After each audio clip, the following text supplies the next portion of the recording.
Hello everyone, welcome to my channel Nirav sir की online पाठशाला।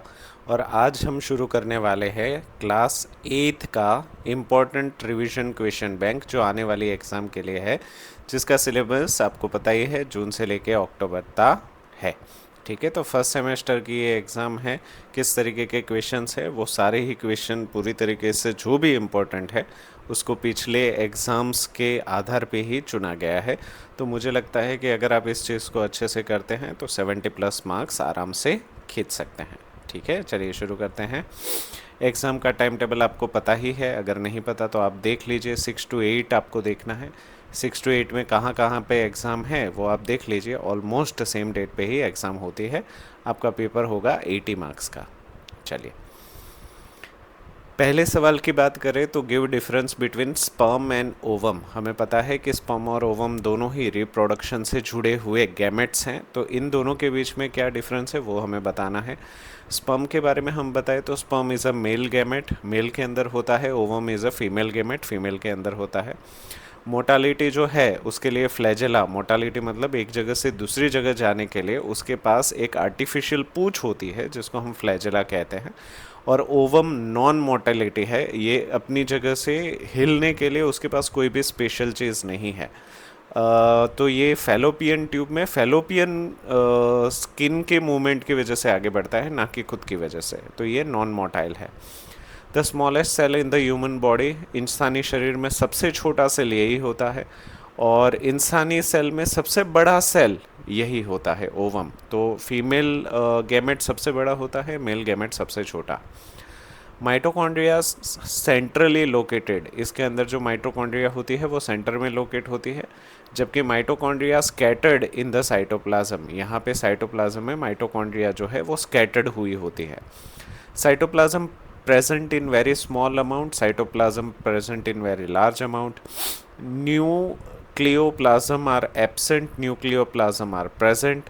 Contains X and Y chromosomes, जबकि ovum में सिर्फ XX क्रोमोसोम्स ही होते हैं। सेंट्रियोल्स प्रेजेंट होते हैं, इसमें सेंट्रियोल्स एब्सेंट होते हैं। सेंट्रियोल वो चीज़ है जो सेल डिवीजन के लिए जिम्मेदार है।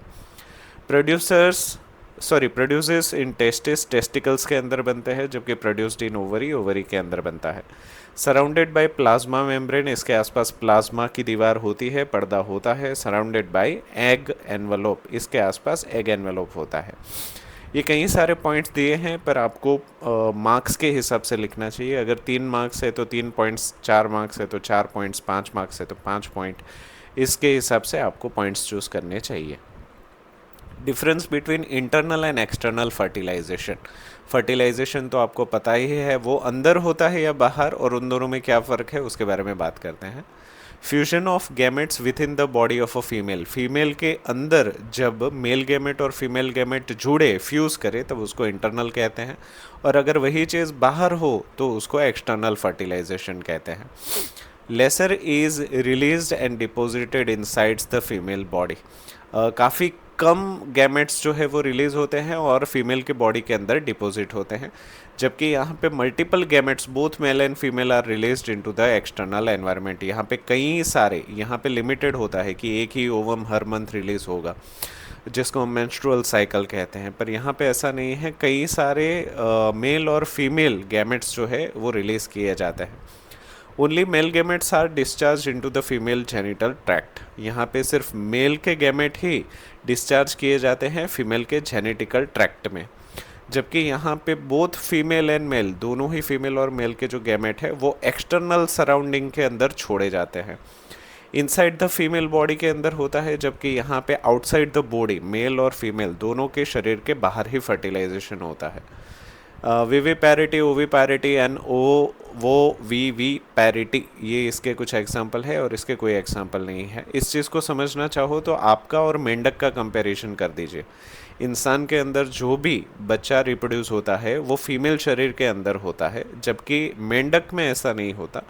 मेंढक मेल अपने गैमेट्स पानी के अंदर छोड़ता है, फीमेल भी अपने गैमेट्स पानी के अंदर छोड़ती है, और वो दोनों पैटर्नल रिस्पॉन्सिबिलिटी से रिलीज, मतलब उनको कोई जिम्मेदारी नहीं लेनी होती। टेडपोल्स पानी के अंदर ही फ्यूज़ होके बनते हैं। ठीक है, तो ये इस तरीके से आप समझ सकते हो। चलिए, फीटस एंड एम्ब्रियो के बीच का डिफरेंस बताइए, तो देखते हैं। Early stage up to 8 week after fertilization, कब डेवलप होता है एम्ब्रियो? तो अर्ली स्टेज में मतलब शुरुआती प्रेगनेंसी में 8 हफ्ते तक, यानी कि 2 महीने, 4 हफ्ते यानी कि 1 महीना, 8 हफ्ते यानी कि 2 महीने। तो शुरुआती जो 2 महीने हैं उस वक्त जो गर्भ है उसको हम एम्ब्रियो कहते हैं। अगर हम फीटस की बात करें तो लेटर स्टेज मतलब बाद में आता है 8वें हफ्ते के बाद, यानी कि 2 महीने के बाद। तो from 9th week until the birth, 9वें हफ्ते से लेके बच्चा डिलीवर होने तक के स्टेज को हम फीटस कहते हैं। ठीक है, 2 महीने से पहले हो तो उसको एम्ब्रियो कहते हैं। मेन प्रोसेस क्या है? Formation of all major organs in body structures. यहाँ पे एम्ब्रियो जो है उसका मेन काम ये है कि सारे मेजर ऑर्गन जो है शरीर के उसको वो फॉर्म कर दे। फीटस की क्या जिम्मेदारी है? उन्हीं ऑर्गन्स को जिसको एम्ब्रियो ने बनाया है उसी के ग्रोथ और मैच्योरेशन, मतलब हर कोई ऑर्गन पूरी तरीके से मैच्योर हो, इस चीज़ की जिम्मेदारी फीटस की होती है। अपीयरेंस, दिखने में कैसा होता है? Primitive with a less defined human shape. अगर आप एम्ब्रियो को देखेंगे ना तो लगेगा भी नहीं कि ये इंसान का शेप है, जबकि फीटस जो है उसमें आप सारी चीज़ें आराम से रिकग्नाइज कर सकते हो। हाथ, पैर, दिल, कान, ये सारी चीज़ें आप आराम से देख सकते हो। मूवमेंट जो है वो लिमिटेड होती है, ज़्यादा मूवमेंट नहीं होता। इनवॉल्यूंटरी ट्विचिंग मूवमेंट्स, इनवॉल्यूंटरी मतलब ऐसी चीज़ें जो हम जानबूझ के नहीं करते, और ट्विच होना जैसे कि फड़कना, तो ये सारी मूवमेंट जो है वो एम्ब्रियो के अंदर हो सकती है। यहाँ पे frequent coordinated movements that can be felt by the mother, यहाँ पे कई सारी मूवमेंट हो सकती है जो माँ के द्वारा एक्सपीरियंस की जा सकती है। लात मारना, हाथ हिलाना, गर्भ के अंदर ही पूरा घूम जाना, तो ये सारे सेंसेशन जो है वो फीटस करता है। Highest risk for birth defects from a teratogens. ठीक है, यहाँ पे सबसे ज़्यादा रिस्क होता है टेराटोजेंस से, और यहाँ पे रिस्क काफ़ी स्ट्रक्चरल डिफेक्ट की वजह से होता है, पर सेंसिटिव होता है, मतलब यहाँ पे बीमारियाँ होने के चांसेस ज़्यादा होता है। यहाँ पे स्ट्रक्चरल डिफेक्ट मतलब स्ट्रक्चर में कोई प्रॉब्लम यहाँ पे हो सकती है फीटस के अंदर। लास्ट अबाउट 8 वीक्स, 8 हफ्ते यानी कि 2 महीने तक रहता है, और extend from 9th week until. तो ये पहला पॉइंट और ये आखिरी पॉइंट, ये दोनों सिमिलर ही हैं, तो दोनों में से कोई भी एक लिख सकते हैं। ठीक है, तो इसमें भी मैं यही बोलूँगा कि मार्क्स के हिसाब से जितने भी पॉइंट्स आपको चाहिए आपको लिखने चाहिए। चलिए, आइडेंटिफाई, ओके, थोड़ा जूम भी कर दें, okay. Identify on the basis of a characteristics, लक्षण के आधार पे इनको आइडेंटिफाई करिए।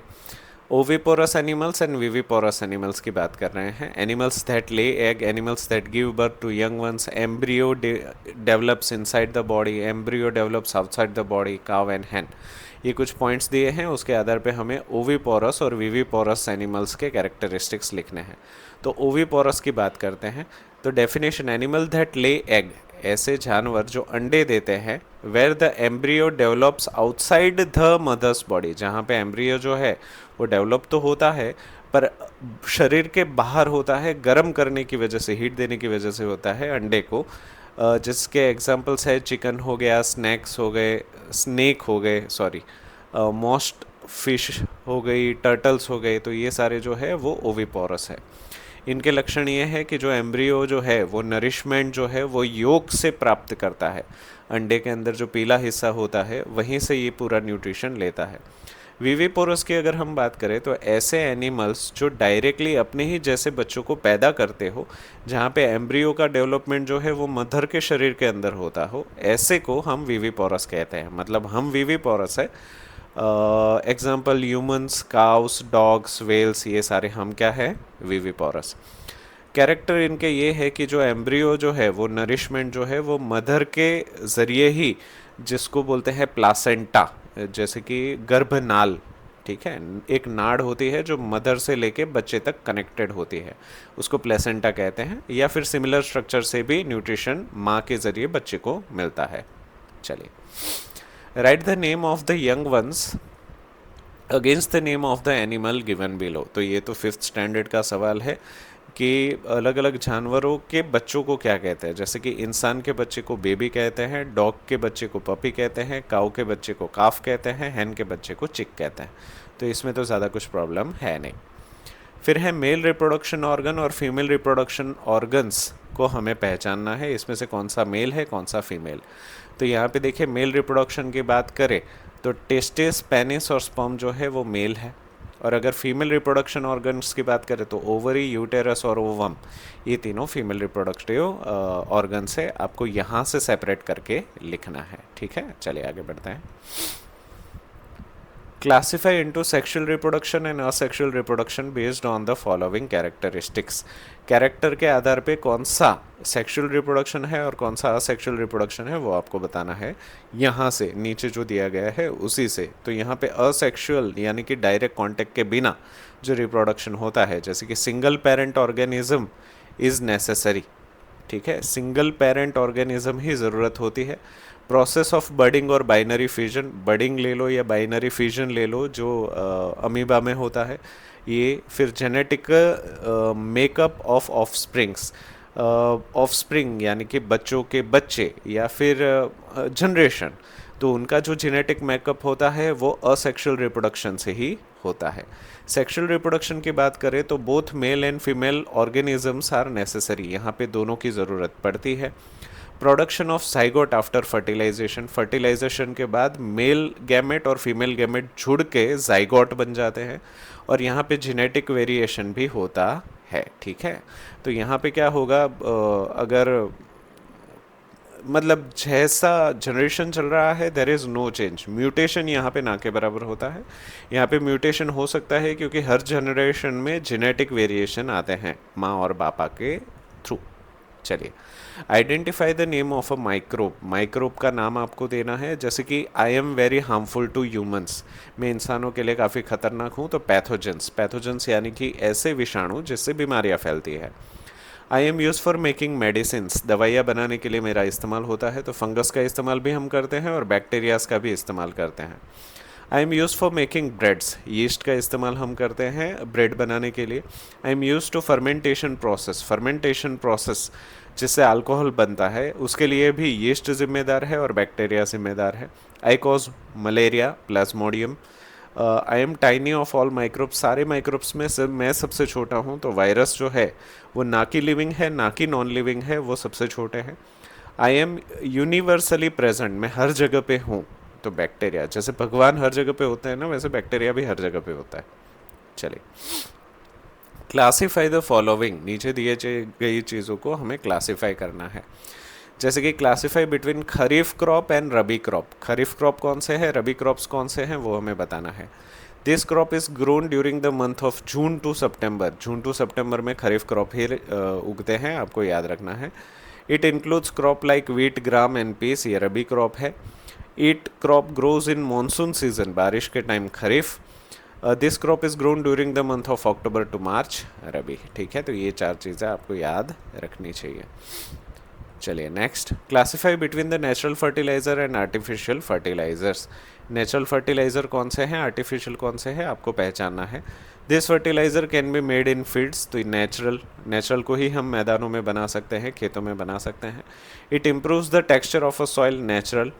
This fertiliser is inorganic, organic मतलब कुदरती, इनऑर्गेनिक मतलब रासायनिक, तो ये रसायन कंपनी में बनता है, तो ये आर्टिफिशियल है।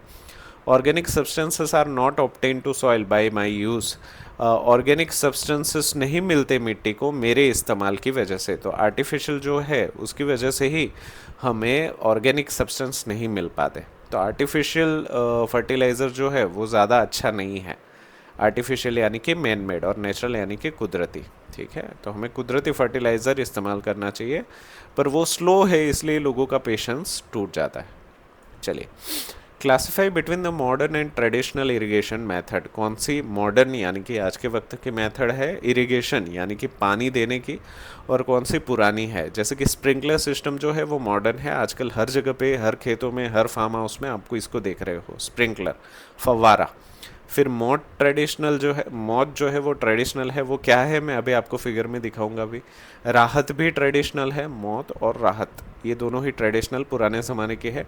ड्रिप इरिगेशन जो है वो मॉडर्न है, क्योंकि पानी की किल्लत अभी आ रही है, पहले तो थोड़ी थी, हम उड़ाते थे पानी को। तो ये चार इस तरीके से इस तरीके से क्लासिफाई करनी है। चलिए, अगर मैं फिगर दिखाऊं तो ये स्प्रिंकलर इरिगेशन सिस्टम है, जहाँ पे एक पाइप के द्वारा, फव्वारे के द्वारा हर जगह पे हम पानी पहुंचाते हैं। यहाँ पे पंप का इस्तेमाल होता है, ठीक है।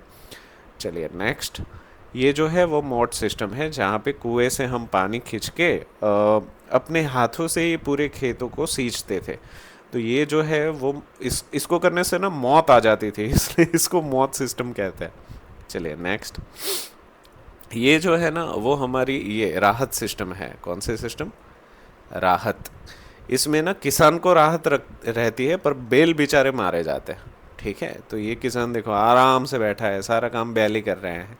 यहाँ पे अगर आप देखें ना तो बैल जो है वो एक चक्के के सहारे गोल गोल ऐसे घूमते हैं, और इनके गोल घूमने की वजह से यहाँ पे देखिए एक मैकेनिज्म बनाया है, जिसके इसके गोल घूमने की वजह से ये दूसरा चक्कर भी गोल घूम रहा है, ठीक है। यहाँ पे परपेंडिकुलर एक्सिस है, तो यहाँ पे टॉर्क ट्रांसमिशन हो रहा है, जिसकी वजह से ये जो लकड़ी का हत्था है वो यहाँ तक जुड़ा हुआ होता है, इस पहिए के सेंटर तक।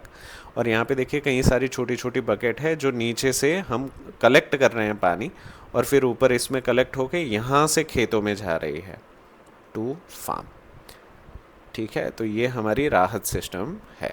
ड्रिप इरिगेशन सबसे पहले राजस्थान में पॉपुलर हुई थी, क्योंकि पानी की किल्लत की वजह से। तो यहाँ पे इस तरीके से बूंद बूंद बने सागर, टिप टिप बरसा पानी, इस तरीके से हम किसी भी पेड़ पौधे को उसके रूट के पास ही पानी देते थे। तो ये ड्रिप इरिगेशन है, कम पानी में ज़्यादा खेती करने के लिए बहुत पॉपुलर है। चलिए, क्लासीफाई बिटवीन एग्जॉस्टिबल यानी कि ख़त्म हो जाए, और इनएग्जॉस्टिबल यानी कि कभी ख़त्म ना हो, उसके बारे में हमें क्लासीफाई करना है। सूरज इनएग्जॉस्टिबल, कभी ख़त्म नहीं होगा, पर ये गलत है, सूरज भी कुछ करोड़ों साल बाद ख़त्म हो जाएगा, पर हमारी एज के कंपैरिजन में ये इनएग्जॉस्टिबल ही है, हमारे मरने के बाद ये ख़त्म होगा, इसलिए इनएग्जॉस्टिबल। पानी भी इनएग्जॉस्टिबल है, हमारे ज़िंदा रहते ख़त्म नहीं होगा। कोल जो है वो एग्जॉस्टिबल है, और पेट्रोल भी एग्जॉस्टिबल है, ये हमारे ज़िंदा रहते ही, आपके बेटे के बेटे जो है उनको कोयला या पेट्रोल शायद मुझे लगता है तब तक देखने को नहीं मिलेगा, और देखने को मिलेगा तो शायद म्यूज़ियम में देखने को मिलेगा, ठीक है। चलिए आगे बढ़ते हैं। Classify between form of coal and petroleum, कोयले और पेट्रोलियम के फॉर्म कौन से हैं वो आपको बताने हैं। जैसे कि कोक कोल, पेट्रोल पेट्रोलियम है, कोल टार जो है वो कोल है, डीजल जो है वो पेट्रोलियम है। तो इस तरीके से आपको डिस्ट्रीब्यूशन क्लासिफिकेशन करना है। Classify between modern and traditional tools, modern यानी कि आज के ज़माने के टूल्स, और पुराने ज़माने के टूल्स को आपको क्लासीफाई करना है। जैसे कि ये आप देख रहे हैं ना, ये खुरपी है, खेतों में इस्तेमाल होती है, ये ट्रेडिशनल है, पुराने ज़माने से चली आ रही है। ये जो आप देख रहे हो वो हो है, वो भी पुराने ज़माने की है। अभी आज के वक्त पे ये काफ़ी कम गरीब किसान शायद इस्तेमाल करते हैं, जो पैसे वाले किसान हैं वो आज कल्टीवेटर यानी कि ये वाला, और सीड ड्रिल यानी कि ये वाला। अब बोलोगे सर ये गंगाधरी तो शक्तिमान है, सेम सेम बट डिफरेंट। हाँ, ये ऑलमोस्ट सेम है, इसका प्रिमिटिव वर्क जो है वो सेम ही है, पर यहाँ पे ना आप देखोगे कि बीज डालने का कोई सिस्टम नहीं है, राइट। यहाँ पे देखो बीज डालने का सिस्टम है पाइपलाइन के थ्रू। तो यहाँ पे गड्ढा करता है ना, उसी गहराई में, ज़्यादा गहराई में भी नहीं, ये बीज को डालता भी जाता है। तो एक साथ दो काम करता है, जबकि ये एक साथ एक ही काम करता है। इसके अलावा भी कुछ मैंने दिए हैं, जैसे कि प्लफ, हल, ट्रॉवल, सिकल, शॉवल, रेक और मैटक। तो ये सारी चीज़ें भी इस्तेमाल होती है, आपको ध्यान में रहे तो अच्छा है। चलिए, classify between natural and man made resources, ऐसी कौन सी चीज़ें हैं जो कुदरती है, और ऐसी कौन सी है जो मैन मेड है। जैसे कि यहाँ पे पेट्रोल जो है वो नेचुरल है, कुदरत ने बनाया है, डीजल भी कुदरती है, एलपीजी भी नेचुरल है, विंड मिल्स जो है वो हमने बनाए हैं, ठीक है। पवन चक्कियाँ जो है वो इंसानों के द्वारा बनाई गई है। Next, write answers in brief, brief में आंसर दीजिए, ज़्यादा बड़ा नहीं, ज़्यादा छोटा नहीं। Write, 2 diseases cause due to viruses, viruses की वजह से फैलने वाली 2 बीमारियां बताइए। तो सबसे पहला तो है influenza, flu, and the common cold जो अभी मुझे है, ठीक है। तो ये दोनों चीज़ें जो हैं वो वायरस की वजह से, वायरल इन्फेक्शन की वजह से होती है। Write, 2 diseases cause due to bacteria, ऐसी 2 बीमारियां बताइए जो बैक्टीरिया की वजह से होती है, जैसे कि टीबी, ट्यूबरक्लोसिस। राइट, ये टीबी, ट्यूबरक्लोसिस। और कॉलेरा जो है वो पानी से होने वाली बीमारी है, बैक्टीरिया की वजह से ही। कभी आपने देखा होगा कि वो पानी की लाइन गटर की लाइन के साथ मिक्स हो जाती है, तब जाके लोगों को कॉलेरा होता है। ठीक है, तो ये आप बैक्टीरिया से होने वाली बीमारी है। राइट, 2 यूजेस ऑफ फंगाई या फंगस, फंगस के 2 इस्तेमाल बताइए। तो सबसे पहला, खाना बनाने के लिए फंगस का इस्तेमाल करते हैं। उसके अलावा एंटीबायोटिक प्रोडक्शन, यानी कि दवाइयों बनाने में भी वो क्रीम नहीं होती, उसको एंटीबायोटिक्स बोलते हैं। तो ये सारी चीज़ें भी फंगस की वजह से बनती है। Why should we keep our food covered, खाना क्यों कवर करके रखना चाहिए? टू प्रिवेंट कंटामिनेशन, मतलब वो गंदा ना हो उसकी वजह से, एंड मेंटेन्स फ्रेशनेस, और उसको अगर ढक के रखोगे तो वो लंबे वक्त तक फ्रेश रहेगा। तो खाना उसके ऊपर मक्खियाँ नहीं बैठेगी, जिसकी वजह से वो फूड पॉइजनिंग नहीं होगा और वो लंबे वक्त तक फ्रेश भी रहेगा। राइट, 2 एंटीबॉडीज़, 2 एंटीबॉडीज़ का नाम बताओ। तो एंटीबॉडीज़ का पहला नाम है पेनिसिलिन, जो डायबिटीज़ के वक्त लिया जाता है, और एमोक्सिलिन, ये भी एक एंटीबायोटिक है जिसको हम लेते हैं। Right, 2 uses of bacteria, bacteria के 2 इस्तेमाल बताइए। सबसे पहला फूड प्रोडक्शन है और दूसरा है एनवायरमेंटल क्लीनअप। कुदरत में जब भी कोई जानवर मर जाता है तो उसके ऊपर बैक्टीरिया लग जाने की वजह से वो डिकम्पोज होना शुरू हो जाते हैं। तो एनवायरनमेंट को साफ़ करने का काम भी बैक्टीरिया करते हैं, हमें पसंद हो या ना हो। इसके अलावा फूड प्रोडक्शन करने के लिए भी बैक्टीरिया जिम्मेदार है। चलिए, राइट आंसर्स इन डिटेल, नीचे जवाब दीजिए पर डिटेल में दीजिए, लंबा लंबा जवाब दीजिए। तो क्या है पहला, a substance does not burn until reaches its ignition temperature, show an activity to show this concept. जब तक किसी भी चीज़ का इग्निशन टेम्परेचर रीच ना हो तब तक वो चीज़ जल नहीं सकती, उसके ऊपर हमें एक एक्टिविटी दिखाइए। तो ये बहुत ही पॉपुलर एक्टिविटी है, जिसमें हम क्या करते हैं, वो जो कागज़ का कप नहीं होता उसको हम स्टैंड पे लगा के पहले खाली रख के उसको नीचे मोमबत्ती की वजह से जलाते हैं। और दूसरे केस में हम क्या करते हैं, सेम कप लेते हैं, सेम मोमबत्ती लेते हैं, और इस बार उसको खाली नहीं छोड़ रहे, पानी दे रहे हैं। तो इसमें बेसिकली होता क्या है कि ये जो कप जो खाली है वो तुरंत से आग पकड़ लेता है, जबकि ये वाला दूसरा कप जो है उसका इग्निशन टेम्परेचर रीच ही नहीं हो पा रहा पानी की वजह से। फॉर एग्जांपल, कागज़ का इग्निशन टेम्परेचर मान लेते हैं कि 80 डिग्री सेल्सियस है, तो 80 डिग्री सेल्सियस पानी जो है वो पहुंचने ही नहीं देता और वो एनर्जी पानी खुद ले लेता है। तो इसी वजह से कागज़ चलता नहीं है। तो इसी के आधार पे ये एक्टिविटी है, आपको अच्छे से लिख लेनी चाहिए, और जो मैंने समझाया वही सारी चीज़ें हैं, बट अच्छे से लिखी हैं ताकि आपके फुल मार्क्स मिले। तो ये पॉइंट और ये सेकंड, ये सेम एक्टिविटी ही है पूरे ऑब्जर्वेशन और सारी चीज़ों के साथ। ठीक है, तो एक बार इसको अच्छे से देख लीजिए, लिख लीजिए, तो अच्छा रहेगा। कम से कम रीड भी कर लेंगे तो अच्छा रहेगा। चलिए सेकंड, नहीं भाई, infinite, okay okay. Write answers in detail, which activity will you perform to show oxygen is essential for burning. Oxygen जो है वो किसी भी चीज़ के जलने के लिए महत्वपूर्ण होता है, उसके आधार पे हमें एक एक्सपेरिमेंट बताइए।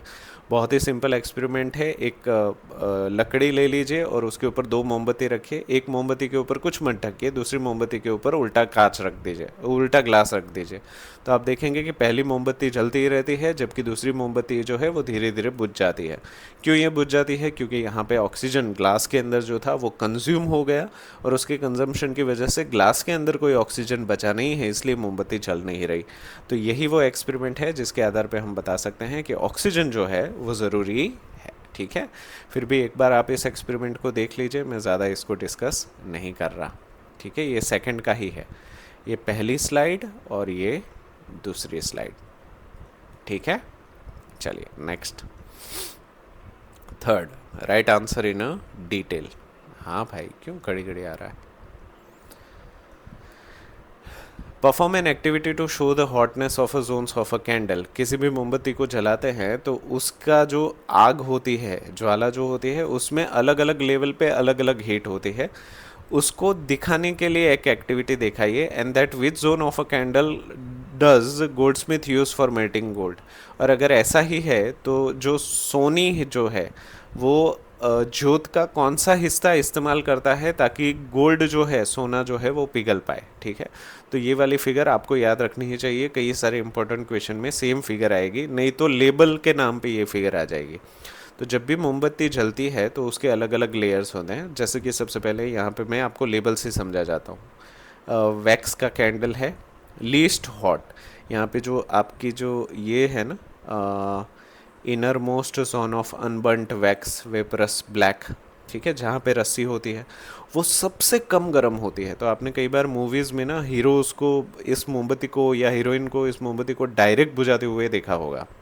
तो आपको ये क्वेश्चन भी हुआ होगा कि ये कैसे बुझा रहा है। तो अगर आप भी अगर ये जो विक है उसको डायरेक्टली पकड़ के दबा देंगे ना, मोमबत्ती आराम से बुझ जाएगी। पर हाँ, जब आप ये करें आपको ध्यान रखना है कि यहाँ पे पिघला हुआ वैक्स भी होता है, उसको टच ना हो जाए, क्योंकि ये वाला होता है गर्म।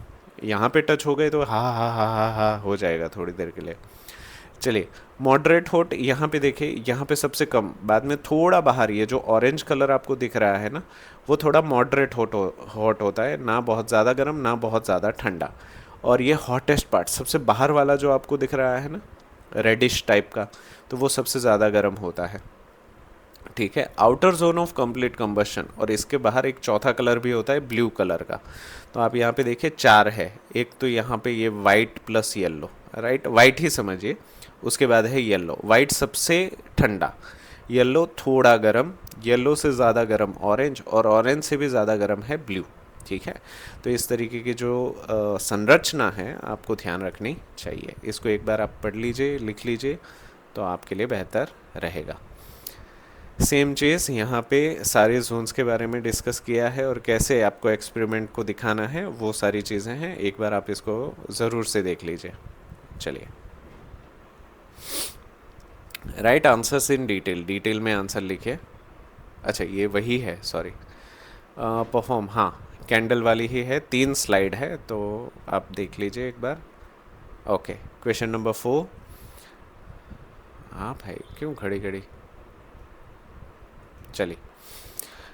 Explain an activity to show the fire can be extinguished by using carbon dioxide. ऐसी एक्टिविटी दिखाइए जो हमें बताती हो कि कोई भी आग जो है वो कार्बन डाइऑक्साइड के ज़रिए बुझ सकती है।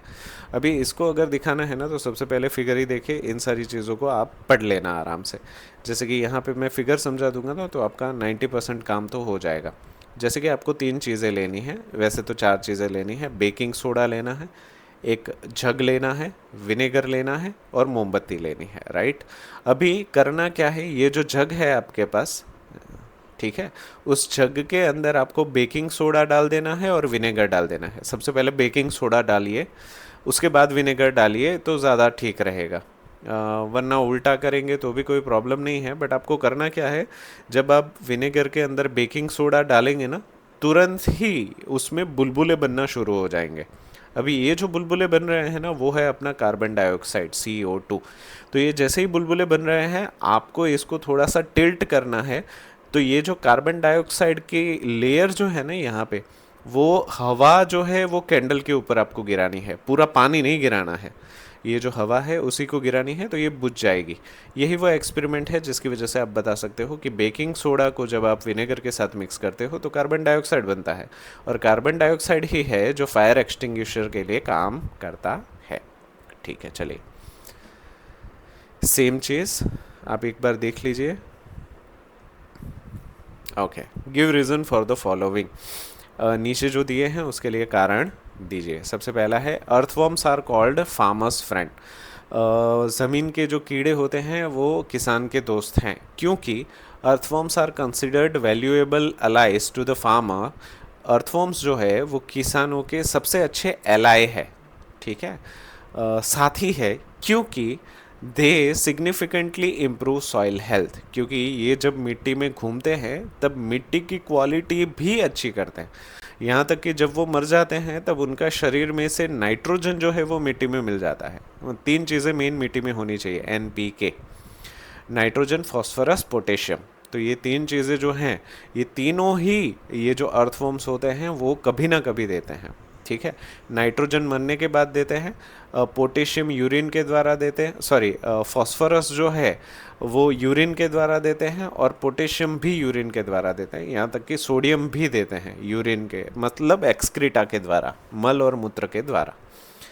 चलिए, virus is called a connecting link between living and non living. Virus जो है वो जिंदा और मुर्दों के बीच में जोड़ने वाली कड़ी है। हाँ, ये बात सही है, वायरस ना तो जिंदा होते हैं ना ही मुर्दा होते हैं। Viruses display a characteristics of both living and non living matter. Viruses एक ऐसी चीज़ है जो जिंदा भी है और मुर्दा भी है, which is why they are considered as a connecting link, और इसी वजह से उसको कनेक्टिंग लिंक भी कहा जाता है। अब बोलेंगे सर ये समझ में नहीं आ रहा, कैसे जिंदा है? जब तक वो शरीर के अंदर होते हैं जिंदा होते हैं, एक बार शरीर के बाहर निकल गए तो वो मर जाते हैं। तो ऐसे समझो कि वो हीट से चलते हैं, गर्मी से चलते हैं। शरीर की हीट जब उनको मिलती है तब वो एक्टिवेट हो जाते हैं, और जब हीट नहीं मिलती तब वो डिसएक्टिवेट हो जाते हैं। उनको एक पर्टिकुलर टेम्परेचर में ही जिंदा रखा जा सकता है। इसीलिए स्पेस में वायरस नहीं हो सकते, पर बैक्टीरियाज हो सकते हैं। ठीक है, ये दोनों चीज़ें समझने लायक है। चलिए, polio vaccine is given to the children. Polio vaccine जो है वो बच्चों को दी जाती है, क्योंकि polio vaccine are administered to children to prevent poliomyelitis. इस बीमारियों को याद रखिएगा, पोलियोमाइलिटिस। हाँ, ये जो बीमारी है जिसकी वजह से ना बच्चों के पैर मुड़ जाते थे, तो इसको ठीक करने के लिए गवर्नमेंट के द्वारा पोलियो का रसीकरण शुरू किया गया था, जिसकी वजह से ये जो बीमारी जो सबसे ज़्यादा इन्फेक्शियस है, बड़े ही आराम से फैलती है, उस बीमारी को हमने 2020 तक ख़त्म कर दिया। हाँ, ये बात सही है कि पोलियो से हमने 2020 तक ही छुटकारा पा लिया है, बट फिर भी हम वैक्सीनेशन अभी भी शुरू रख रहे हैं सेफ ड्यूरेशन के लिए। चलिए, एल्गी और ऑटोट्रॉपिक। एल्गी जो है वो अपना खाना खुद बनाती है, ऑटोट्रॉपिक का मतलब होता है अपना खाना खुद बनाना। Algae are considered as autotrophic because ये अपने आप को ऑटोट्रॉपिक मानती है, या हम भी मानते हैं, क्योंकि they produce their own food through photosynthesis. Algae जो है वो फोटोसिंथेसिस के ज़रिए अपना खाना खुद बनाती है। आपने एल्गी देखी होगी, वो मीठे पानी के ऊपर हरे कलर की लेयर होती है, जहाँ पे वो मीठी नदी हो ना, मतलब मीठे पानी की नदी, तो उसके ऊपर एल्गी अक्सर देखने को मिल जाती है। ठीक है, तो ये पत्थर के आसपास भी दिखती है आपको। तो ये जो है वो एक्चुअली पेड़ पौधे ही समझो, क्योंकि ये फोटोसिंथेसिस करती है। Food shouldn't be kept open और शुड बी केप्ट कवर्ड। खाना जो है शुडेंट बी, खुला नहीं रखना चाहिए, और शुड बी केप्ट कवर्ड, या ढक के रखना चाहिए। क्यों? क्योंकि covering food is a necessary practice for hygiene and safety.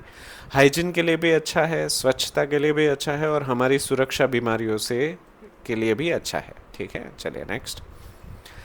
Give reasons for the following. नीचे दिए गई चीज़ों के लिए कारण दीजिए। Weeds are harmful for the crops. Weeds जो है यानी कि जंगली पौधे जो उग जाते हैं अननेसेसरीली, ना तो खाना देते हैं हमें ना ही कुछ देते हैं, उनको हम वीड्स कहते हैं। तो weeds are unwanted plants that grow alongside crops and pose several threats. ये जो है हमारे मेन पौधे के आसपास उग जाते हैं, जिसको हम खड़ भी कहते हैं। हाँ, और ये जो है वो न्यूट्रिएंट भी शेयर कर लेते हैं, मतलब जितनी मेहनत से हम खाद डालते हैं वो हमारे पौधे को ना मिलके इन जंगली पौधों के पास चला जाता है, तो इसलिए ये हमारे पौधों के लिए अननेसेसरी है। Natural fertilisers are better than chemical fertilisers. Natural हमेशा ही अच्छा होता है, चाहे वो फर्टिलाइज़र हो, इंसान हो, कुछ भी हो, कुदरती चीज़ें ज़्यादा अच्छी होती है। क्यों? While chemical fertilisers can provide a quick nutrient boost. Chemical अगर आप इस्तेमाल करते हो ना तो 3 महीने की खेती 1 महीने में कर सकते हो, बट नेचुरल और organic fertilisers are considered better for long term soil and environment health. तो ये वही बात है कि मुर्गी का सोने वाला अंडा, हाँ, मुर्गी का हर अंडा सोने का ही होता है, पर हम कभी कभी क्या करते हैं, लालच के मारे इतने ज़्यादा अंडे निकालने की कोशिश करते हैं कि मुर्गी मर जाती है। तो हर चीज़ सोने की ही होती है अगर आप उसको एक तय किए गई मात्रा में ही निकालें। ठीक है, तो ये जो है वो काफ़ी क्विक आपको रिजल्ट देती है, बट लॉन्ग टर्म के आपकी ज़मीन जो है वो बंजर हो जाएगी, रेत के समान हो जाएगी, वहाँ पे कितनी भी कोशिश करो कुछ उगेगा नहीं।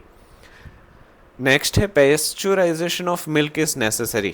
दूध का पेस्चुराइजेशन यानी कि बहुत तेज़ गर्म करके बहुत तेज़ ठंडा करने को ही पेस्चराइजेशन कहते हैं। इसको पेस्चर नाम के वैज्ञानिक ने ढूंढा था, इसलिए इसका नाम पेस्चराइजेशन है। Pasteurisation is a process of heating a milk to a specific temperature. दूध को एक पर्टिकुलर तापमान तक गर्म करके for a set time to eliminate harmful pathogens, क्योंकि उसके अंदर जो भी खतरनाक पैथोजेंस है जो बीमारियां फैला सकते हैं उनको वो मार दे और प्रोलॉन्ग इट्स शेल्फ लाइफ। और हाँ, prolong it's shelf life, harmful pathogens, हाँ, और उनकी जो खुद की जो लाइफ है, दूध की जो लाइफ है लंबे वक्त तक ठीक रहे, इसलिए हम पेस्चराइजेशन कहते हैं। हाँ, जो भी आप थैली का दूध इस्तेमाल करते हो ना वो ऑलरेडी पेस्चराइज्ड होता है, तो आपको उसको घर जाके फिर से गर्म करने की ज़रूरत नहीं होती। ठीक है, आप दूध की थैली खरीदेंगे ना उसके ऊपर लिखा ही होगा पेस्चराइज्ड मिल्क, तो पेस्चराइज का मतलब है आपको गर्म करने की ज़रूरत नहीं है, आप डायरेक्टली इस्तेमाल कर सकते हो। चलिए next, recycling of paper should be done. कागज़ का रिसाइकल हमें करना ही चाहिए, क्योंकि recycling of paper is a crucial practice for the conserving resources and protecting the environment. अगर हम पेपर को रिसाइकल करना नहीं सीखेंगे तो नए पेड़ कटते जाएंगे, और अगर पेड़ कटते गए तो oxygen cycle, nitrogen cycle imbalance हो जाएगी, और at the end global warming भी हो सकती है, पूरी पृथ्वी का तापमान बढ़ जाएगा जिसकी वजह से नुकसान हमें ही है। तो अगर हमें पेपर इस्तेमाल करनी ही है तो हमें पेपर को रिसाइकल करना चाहिए। Third grade fourth grade paper तक हमें रिसाइकल करना चाहिए, 3 बार 4 बार तक, ठीक है। पर पेपर को रिसाइकल करने की वजह से उसकी जो ब्राइटनेस है, सफ़ेदी जो है वो हर बार कम हो जाती है। अगर आप नई बुक खरीदते हो जो 60-70 रुपये वाली होती है, 80 रुपये वाली होती है, तो वो फर्स्ट टाइम बनी हुई होती है पेड़ पौधों से, तो एकदम सफ़ेद होती है। बाद में आप अगर थोड़ी सेकंड बार रिसाइकल हुई बुक लो तो उसका कलर थोड़ा डाउन होता है, फिर थर्ड और डाउन, फोर्थ और डाउन। मैं अपने टाइम पे वो फोर्थ लेवल की बुक इस्तेमाल करता था, वो 10 रुपये की ना 200-250 पेज आती थी। ठीक है, it matters if a species go extinct. अगर कोई भी स्पीसीज एक्सटिंक्ट हो जाए तो वो चीज़ हमारे लिए मैटर करती है, ऑफ कोर्स करती है। अगर कुत्ता भी एक्सटिंक्ट हो जाए या फिर एक छोटे से छोटी मक्खी भी अगर एक्सटिंक्ट हो जाए तो वो पूरी इंसानियत को फ़र्क दे सकती है। The extension of a species matters because it has far reaching consequences for the entire ecosystem and human wellbeing. भले ही आप माने या ना माने, छोटी से छोटी चीज़ जो है वो हमारी साइकिल चेन को जो है वो तोड़ देती है। ह्यूमन चेन जो बोलते हैं, एनिमल चेन जो बोलते हैं, उसको तोड़ देती है। जैसे कि इसको ऐसे ही समझिए कि चूहे को बिल्ली खाती है, बिल्ली को कुत्ता खाता है, कुत्ते को शेर खाता है। अगर सारे चूहे ख़त्म हो जाएंगे तो बिल्लियाँ भूखी मर जाएगी, अगर बिल्लियाँ मर जाएगी तो कुत्ते भूखे मर जाएंगे, और कुत्ते मर गए तो जानवर दूसरे जो कार्निवोरस है वो ख़त्म हो जाएंगे। तो चूहे से लेके हर सारी चीज़ क्योंकि एक दूसरे के साथ फूड वेब में जुड़ी हुई है, तो छोटी से छोटी चीज़ एक्सटिंक्ट होने से भी हमें बड़ा तकलीफ हो सकती है। चलिए आगे बढ़ते हैं। आंसर इन शॉर्ट, शॉर्ट में जवाब दीजिए। Write, 2 uses of coal tar. Coal tar के 2 इस्तेमाल बताइए। It used in making road surface. Road की सरफेस बनाने के लिए कोल टार का इस्तेमाल होता है। It is use to manufacture various products like synthetic dyes. Dyes का बनाने के लिए इस्तेमाल होते हैं। ड्रग्स बनाने के लिए, दवाइयाँ बनाने के लिए इस्तेमाल होते हैं। परफ्यूम बनाने के लिए भी इस्तेमाल होता है। पेंट और एक्सप्लोजिव बनाने के लिए भी टार का इस्तेमाल होता है। What is CNG? State it's one use. CNG क्या होता है? तो CNG stands for compressed natural gas, right. और इसका इस्तेमाल क्या होता है? व्हीकल के लिए होता है, गाड़ियों के लिए होता है, बसेस के लिए, ऑटो रिक्शा के लिए होता है, और भी कई सारी चीज़ों के लिए CNG का इस्तेमाल हम कर सकते हैं। What is asexual reproduction? बिना डायरेक्ट कॉन्टेक्ट के सेक्सुअल रिप्रोडक्शन क्या होता है? Give name of the organisms that reproduce asexually. ऐसे चीज़ों का नाम दीजिए जो रिप्रोड्यूस तो करते हैं पर असेक्सुअली, बिना डायरेक्ट कॉन्टेक्ट के। तो asexual reproduction is mode of reproduction where a new individual is produced by a single parent without a fusion of gametes. बिना माँ के पैदा हुए या बिना बाप के पैदा हुए जीव जंतु को हम असेक्सुअल रिप्रोडक्शन कह सकते हैं।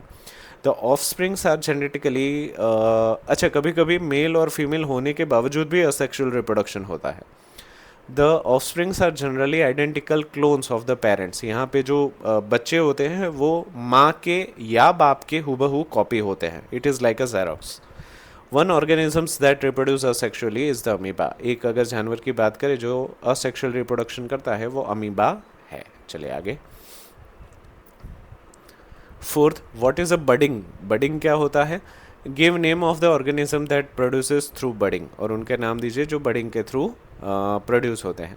तो budding is a type of asexual reproduction, ये भी असेक्सुअल रिप्रोडक्शन है जहाँ पे नए ऑर्गेनिजम्स जो है वो स्मॉल आउटग्रोथ की वजह से या बड की वजह से होते हैं, पेरेंट बॉडी की वजह से। जैसे कि मुझे पता है तब तक हाइड्रा जो है ना, हाइड्रा के अंदर यहाँ पे ऐसे बडिंग होती है। बडिंग मतलब एक तरीके का मसा। तो ये जो मसा है वो बाद में धीरे धीरे बड़ा हाइड्रा बन जाता है, राइट। इसी चीज़ को हम कहते हैं budding. The bud grows and eventually separates to form a new individual. जब ये पूरी तरीके से ग्रो हो जाता है तब ये अपने आप को पेरेंट से डिटैच कर लेता है और इसी तरीके से बड के सहारे असेक्सुअल रिप्रोडक्शन हो पाता है। One organism that produces through budding is hydra. Hydra जो है वो इसी तरीके से रिप्रोड्यूस होता है। What is binary fusion. Binary fusion क्या होता है? Give name of the organism that produces through binary fusion. Binary fusion is asexual reproduction, फिर से asexual reproduction where a single organism divides into two identical daughter cells, जहाँ पे एक cell में से दो डॉटर सेल्स बनती है, same to same copy. The parent cells splits after its DNA is replicate. जब डीएनए पूरी तरीके से रेप्लिकेट हो जाता है, एक दूसरी कॉपी बन जाती है, तब जाके ये अपने आप को स्प्लिट करती है, दो भागों में बांटती है। The term binary fusions sometimes appear in introductory context, but it is correctly called binary fusion. कभी कभी ये हमें इंट्रोडक्टरी कंटेक्स्ट लगता है, बट ये एकदम सही तरीके से इसका नामकरण किया गया है binary fusion. One organism that reproduces through binary fusion is amoeba. एक ऐसा जीव जो बाइनरी फ्यूजन के जरिए, फ्यूजन और फ्यूजन दो चीज़ें हैं। यहाँ पे क्या पूछा है? फ्यूजन भी पूछा है और फ्यूजन भी बोला है। देखो यहाँ पे स्पेलिंग मिस्टेक नहीं है। फ्यूज़ का मतलब होता है जोड़ना और फीस का मतलब होता है टूटना। तो दो चीज़ें जुड़ती है तब उसको हम बोलते हैं फ्यूजन, और जब एक में से दो चीज़ें होती है तब हम इसको कहते हैं फ्यूजन। अमीबा जो है वो फ्यूजन के ज़रिए एक में से दो होती है। चलिए next. Write two uses of coke. Coke के दो इस्तेमाल बताइए। It is used as reducing agent in the contraction of metals. Metals को रिड्यूस करने के लिए, मतलब ऑक्सीजन से दूर करने के लिए कोक का इस्तेमाल होता है, particularly in manufacturing of steel. Ratan Tata ji जो है वो इस कोक का काफ़ी इस्तेमाल करते हैं ताकि वो अपने मेटल जो ऑक्सीजन के साथ चिपका हुआ है या फिर सल्फर के साथ चिपका हुआ है, फॉस्फोरस के साथ चिपका हुआ है, उसको उखाड़ने के लिए कोक का इस्तेमाल किया जाता है। It is use as a fuel for industrial furnaces and in black smithing. इसके अलावा इसका इस्तेमाल फ्यूल के तौर पे भी किया जाता है। कहाँ पे? फर्नेस इंडस्ट्री के अंदर, ठीक है। भट्ठी को जलाने के लिए भी कोक का इस्तेमाल किया जाता है। And black smithing, black Smith करने के लिए भी, ब्लैक स्मिथ आपको पता हो तो किसी भी लोहे को रेड हॉट करने के बाद उसको पीट पीट के उसका आकार जो बदलते हैं ना, उसी को ब्लैक स्मिथिंग कहा जाता है, ठीक है। तो इसके अंदर भी कोक का इस्तेमाल किया जाता है। Write two uses of coal. Coal के दो इस्तेमाल बताइए। It is use to generate electricity in thermal power plants. Thermal power plant के अंदर बिजली बनाने के लिए कोल का इस्तेमाल होता है। It is use to manufacture of steel. Steel बनाने के लिए भी कोल का इस्तेमाल होता है। और आप बोलोगे सर कोल और कोक में क्या फ़र्क है? क्वालिटी का फ़र्क है। कोक जो है वो ज़्यादा बेहतर होता है, कोल जो है होता है वो थोड़ा सस्ता भी होता है, और उसकी इफ़िशेंसी कोक के जितनी नहीं होती, उसकी ताकत कोक के जितनी नहीं होती। With coal first being converted into coke. अच्छा, अगर इसको स्टील में इस्तेमाल करना है तो कोल को, कोयले को कोक के अंदर कन्वर्ट करना पड़ता है। अच्छा, कोल को कोक के अंदर कन्वर्ट कैसे करते हैं पता है? ड्राई हीटिंग के ज़रिए, मतलब उसको ऑक्सीजन के एब्सेंस में थोड़ा सा गर्म करना है, बस। Right 4 life stages of a adult frog. बड़े मेंढक के ज़िंदगी के 4 स्टेजेस बताइए, ठीक है। सबसे पहला है egg. Female frog lays eggs in a message typically in water. Female मेंढकी जो होती है वो पानी के अंदर कई सारे अंडे छोड़ देती है। बाद में है tadpole.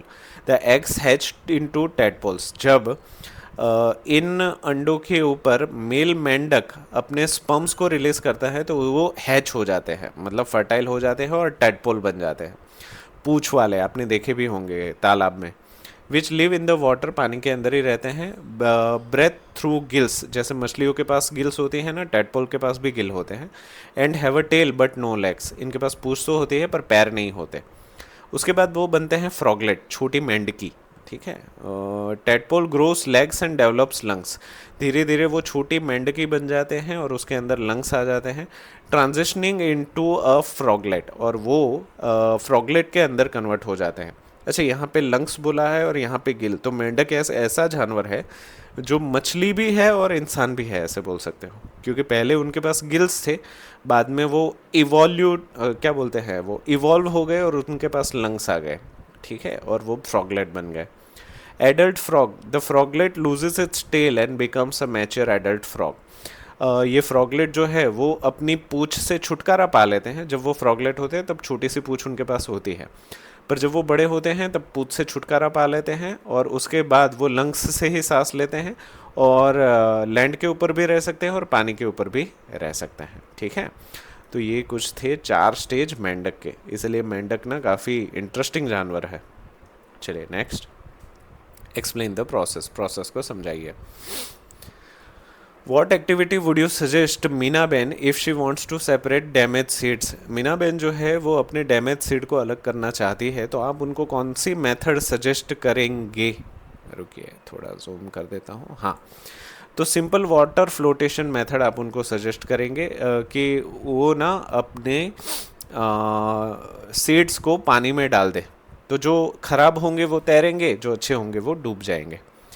Which step will you take to preserve food grains in your home? आपके घर पे आप ग्रेन्स को बचाने के लिए क्या करते हो? हम उनको सुखाते हैं, साफ़ करते हैं, पेस्ट कंट्रोल करते हैं, उसके अंदर दवाइयाँ डालते हैं, एयर टाइट स्टोरेज में हम उसको रखते हैं, हवाबंद डब्बे के अंदर, उसको ठंडे तापमान में रखते हैं, सूखी जगह पे रखते हैं, गीली जगह पे या मॉइस्चर वाली जगह पे नहीं रखते, और उसको रेगुलरली चेक करते हैं कि अगर कुछ ख़राब हुआ है तो ख़राब हिस्सों को अलग कर दो, वरना पूरा ही सब कुछ ख़राब हो जाएगा। Y does Meena ben dries seeds before storing it? क्यों मीना बेन अपने सीड्स को सुखाती है स्टोर करने से पहले? Explain using an activity, activity के ज़रिए इसको समझाइए। To prevent spoilage, why does, हाँ कहाँ गया, हाँ, why does Meena ben dries seeds before storing it? वो स्टोर करने से पहले उनको सुखाती क्यों है बीज को? Explain using an activity, activity के ज़रिए समझाइए। तो यहाँ पे कुछ एक्टिविटी दी है, मेरा मानना है कि आपको एक बार इसको पढ़ लेना चाहिए कि क्यों मीना बेन जो है वो उसको सुखाना पहले पसंद करती है। सीधी सी बात है कि अगर वो मॉइस्चर वाला रह जाएगा तो उसके अंदर बैक्टीरिया बनने लगेंगे और बाद में वो डिकम्पोज होना शुरू हो जाएगा, और अगर एक बीज भी डिकम्पोज हो जाता है तो वो सारी चीज़ों को ख़राब कर देगा, इसलिए उसको सुखाना ज़रूरी है, ठीक है। फिर भी आप इसको एक बार देख लीजिएगा। एक्सप्लेन द प्रोसेस, प्रोसेस को समझाइए। How does control on weeds reduces the use of fertilizer? Weeds को कंट्रोल करने के लिए फर्टिलाइजर्स के यूज़ को हम कैसे कम कर सकते हैं? Weeds are unwanted plants, weed जो है वो पौधे ही हैं बट अनवांटेड हैं, वो हमें नहीं चाहिए। That compete with the crops for essential, that compete, वो कंपटीशन करते हैं हमारे मेन पौधों के साथ अलग अलग चीज़ों को लेके, जैसे कि पानी को लेके वो कंपटीशन करेंगे, पानी पहुंचने नहीं देंगे हमारे पौधों तक, सूरज की रोशनी नहीं पहुंचने देंगे, न्यूट्रिएंट्स को खा जाएगा, इस वजह से वो कम होने चाहिए। व्हेन वीड्स आर प्रेजेंट, जब वीड जो है वो ज़मीन पे होते हैं, they absorb and use significant portion of the fertiliser, और हम अगर खाद डालते भी हैं तो वो खाद हमारे पौधों के ऊपर नहीं जाती, वीड्स के पास, जंगली पौधों के पास चली जाती है, और जिसकी वजह से न्यूट्रिएंट जो है वो शेयर हो जाते हैं। This reduces the amount of nutrients available for the intended crop, इसी की वजह से न्यूट्रिएंट्स जो अवेलेबल होते हैं हमारे क्रॉप्स के लिए वो कम हो जाते हैं, which can hinder it's growth and yield, और उसी की वजह से उसकी जो ग्रोथ है उसमें बाधा आती है और उसकी जो क्षमता है उसके अंदर भी बाधा आती है। By controlling the weeds, more of the applied fertilizers become available for the crop plants to absorb. और अगर हम वीड को कंट्रोल करेंगे, हम उसको अगर उखाड़ फेंकेंगे, तो हम जो फर्टिलाइज़र्स डाल रहे हैं वो पूरी तरीके से हमारे पौधों तक पहुंचेंगे और एब्जॉर्ब हो पाएंगे। With less competition from weeds, पौधों के पास कम competition, sorry, with less competition from weeds, weeds के साथ कम कंपटीशन होने की वजह से the crop can utilise the nutrients more, और अभी न्यूट्रिएंट्स जो पहले शेयर हो जाते थे अब वो शेयर नहीं होंगे और पौधे को पूरी तरीके से मिलेंगे, requiring less overall fertilisers to achieve a healthy yield, और जिसकी वजह से कम फर्टिलाइजर डालना पड़ेगा मैक्सिमम यील्ड के लिए, तो हमारा खर्चा भी बच जाएगा। This leads to the cost saving and reduces environmental impact from the excessive fertilizer use. इसकी वजह से पैसों की भी खपत होगी और एनवायरनमेंट के ऊपर ज़्यादा फर्टिलाइज़र डालने की वजह से जो इम्पैक्ट होता था वो भी कम होगा, मतलब फ़ायदा ही फ़ायदा, एक वीड को हटा देने से सबका फ़ायदा। चलिए, explain the process why organic fertiliser should be used more than a chemical fertiliser. Sir, क्यों कुदरती ऑर्गेनिक यानी कि कुदरती फर्टिलाइजर को ज़्यादा इस्तेमाल करना चाहिए केमिकल के कंपैरिजन में? सबसे पहला है इम्प्रूव्ड सॉइल हेल्थ, मिट्टी की जो हेल्थ है वो अच्छी रहती है, आप एक बार इसको पढ़ लीजिए। नेक्स्ट है एनवायरमेंटल सेफ्टी, पर्यावरण को भी ज़्यादा नुकसान नहीं पहुंचता है अगर आप नेचुरल या ऑर्गेनिक फर्टिलाइज़र इस्तेमाल करते हैं। Sustainable and long term benefits, sustainable है, स्टेबल ग्रोथ है और लंबे वक्त में फ़ायदा देती है, भले ही शॉर्ट टर्म में बेनिफिट नहीं है बट लॉन्ग टर्म में बहुत फ़ायदा होता है ऑर्गेनिक फर्टिलाइज़र से। रिड्यूस्ड केमिकल एक्सपोजर, और वो केमिकल जो बारिश के सहारे या मिट्टी के सहारे या जानवरों के सहारे पर्यावरण में जाते हैं वो भी काफ़ी कम हो जाते हैं अगर आप ऑर्गेनिक फर्टिलाइज़र इस्तेमाल करते हो तो। ठीक है, write a paragraph on harmful effects of a micro organism, micro organism के हार्मफुल इफेक्ट्स क्या है उसके ऊपर पैराग्राफ लिखिए। पहला है micro organisms through a vital for many processes can be have a several harmful effects. Micro organisms कहीं processes में काफ़ी वाइटल है and can has several harmful effects, और इनके कई सारे नुकसान पहुंचाने वाले असर भी है। Many cause infection disease in humans, इसमें से कुछ तो इंसानों के अंदर बीमारियां फैलाते हैं, जानवरों के अंदर बीमारियां फैलाते हैं, पेड़ पौधों के अंदर बीमारियां फैलाते हैं, such as the bacteria responsible for cholera and typhoid or the viruses that can cause the common cold and measles। जैसे कि कुछ बैक्टीरिया जो है वो कॉलेरा, टाइफॉइड और कुछ वायरस ऐसे हैं जो कॉमन कोल्ड और मिसलिस को फैलाने के लिए जिम्मेदार है। Microbes are also major cause of food spoilage, microbes की वजह से ही खाना खराब होता है। Making food items unfit for consumption, और अगर एक बार माइक्रोब्स खाने के ऊपर लग गए तो उस खाने को हम नहीं खा सकते, मतलब खाना खराब करने का काम भी करते हैं। थ्रू डिके, उसको सड़ा देता है, एंड पॉइजनिंग, उसके अंदर जहर घोल देता है, इसलिए इसको अगर आप खराब खाना खा लेते हो ना तो आपको फूड पॉइजनिंग हो जाता है। They can damage everyday materials like leather and textiles, और वो रोज़मर्रा की चीज़ों को ख़राब करता है, जैसे कि लेदर को भी ख़राब कर देता है और टेक्सटाइल्स यानी कि कपड़ों को भी ख़राब कर देता है। In agricultural they can cause a plant diseases like blight and rot, पेड़ पौधों को भी इसने नहीं छोड़ रखा, उसके अंदर भी वो ब्लाइट और रॉट नामक बीमारी करती है जिसकी वजह से क्रॉप प्रोडक्शन जो है वो कम हो जाता है। The overuse of antibiotics has also led to antibiotic resistance in some microorganisms, making infections harder to treat। अगर आप एंटीबायोटिक का इस्तेमाल करते हो तो वो एक लिमिट तक काम करता है, उसके बाद ना इन माइक्रो ऑर्गेनिजम्स को इस चीज़ की आदत हो जाती है, तो उसके बाद आपको ज़्यादा एंटीबायोटिक्स डालने पड़ते हैं। जैसे कि हम हमारे बड़े बुजुर्ग कहते हैं ना, ज़्यादा दवाई नहीं खानी चाहिए, क्योंकि ज़्यादा दवाई खाओगे तो शरीर जो है वो अपनी कैपेबिलिटी खो देगा और बाद में और ज़्यादा दवाई खानी पड़ेगी। तो इससे अच्छा है आप पहले से ही ऐसे रास्ते ढूंढो जिससे हमें एंटीबायोटिक्स कम से कम इस्तेमाल करने पड़े। चलिए, explain the process, write a paragraph on use of bacteria. हाँ, बैक्टीरिया के यूज़ के ऊपर पैराग्राफ लिखिए। Okay, bacteria are single cell organisms with many uses that benefits humans and environment. कुछ बैक्टीरिया के कुछ इस्तेमाल ऐसे भी हैं जिससे हमारा फ़ायदा भी होता है और पर्यावरण का भी फ़ायदा होता है। इन द फूड इंडस्ट्री, खाना बनाने की इंडस्ट्री में bacteria are crucial for fermentation, चीज़ों को फर्मेंट करने के लिए ये काफ़ी ज़रूरी है। That produces food like curd, और उन्हीं की वजह से दही, चीज़, योगर्ट वगैरह चीज़ें आपको मिल पाती हैं।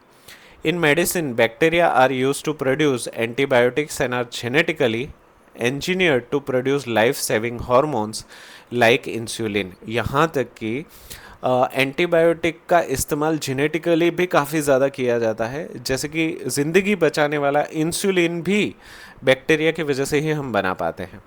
Some bacteria are employed in the wastewater treatment and bioremediation. हाँ, bioremediation, where they help to break down organic waste and clean up pollutants like oil spills. यहाँ तक कि कुछ बैक्टीरिया ऐसे भी होते हैं जो खराब पानी को ट्रीटमेंट देते हैं, मतलब अच्छा करते हैं. बायो रिमेडिएशन मतलब पर्यावरण को या ज़िंदगी को जो नुकसान पहुंचा है उसको बैक्टीरिया ठीक करते हैं. जैसे कि अभी मैंने एक बैक्टीरिया के बारे में सुना था जो प्लास्टिक खाता है, तो हमारा प्रॉब्लम ही सॉल्व हो जाएगा. और ऑर्गेनिक वेस्ट को ब्रेक डाउन करते हैं सिंपल फॉर्म में, और पॉल्यूटेंट्स को भी कम करते हैं. In agricultural certain bacteria act as biofertilisers. खेतीबाड़ी के अंदर कुछ बैक्टीरिया ऐसे भी है जो फर्टिलाइज़र के तौर पे काम करते हैं, खाद के तौर पे. By fixing atmospheric nitrogen into soil, और उन्हीं की वजह से हवा का जो नाइट्रोजन है वो ज़मीन में पहुंच पाता है, which helps to plant grow, और उसी की वजह से पेड़ पौधे उग पाते हैं. Bacteria are also essential for genetic and biochemical research. Bacteria इसलिए भी ज़रूरी है क्योंकि वो जेनेटिक और बायोकेमिकल रिसर्च के लिए भी इस्तेमाल होते हैं. Due to their rapid growth, क्योंकि उनकी ग्रोथ जो है ना वो काफ़ी रैपिड है, काफ़ी तेज़ी से ग्रो करते हैं. एंड सिंपल स्ट्रक्चर, और उनको बनाना भी आसान है. चलिए नेक्स्ट, एक्सप्लेन द प्रोसेस. हाँ, freezing. Right, 3 different methods of food preservation. खाने को प्रिजर्व करने के लिए, बचा के रखने के लिए 3 मेथड बताइए. सबसे पहली मेथड है फ्रीजिंग. दूसरी है canning, involves the food in air tight cans, हवा बंद चीज़ों में रख दे, उसको कैनिंग कहते हैं. ड्राइंग, सुखाना. तो इन तीनों के बारे में भी पढ़ लीजिए. अब मैं उन चीज़ों को ज़्यादा नहीं समझा रहा हूँ जो मुझे लगता है आप पढ़ेंगे और समझ जाएंगे, ठीक है, तो जिससे हमारा वीडियो भी ज़्यादा लंबा नहीं होगा. चलिए, explain drip irrigation method. Drip irrigation मतलब बूंद बूंद बने सागर वाली मेथड जो मैंने आपको फ़ोटो में दिखाई थी, उसी के बारे में है. इन चीज़ों को पढ़ लीजिए, मुझे लगता है आपको समझ में आ जाएगा. ड्रिप इरिगेशन हाईली, हाँ वही है. Next, draw and label zones of candle. Candle के अलग अलग जोन्स को लेबल करिए. मैंने आपको बताया था कि ये मोमबत्ती वाला सवाल इधर से ना उधर से कहीं से तो पूछेंगे ही, तो यहाँ पे आ गया. इस चीज़ को हो सके तो याद कर लीजिए और ड्राइंग करना भी सीख जाइए. Right 6 characteristics of good fuel.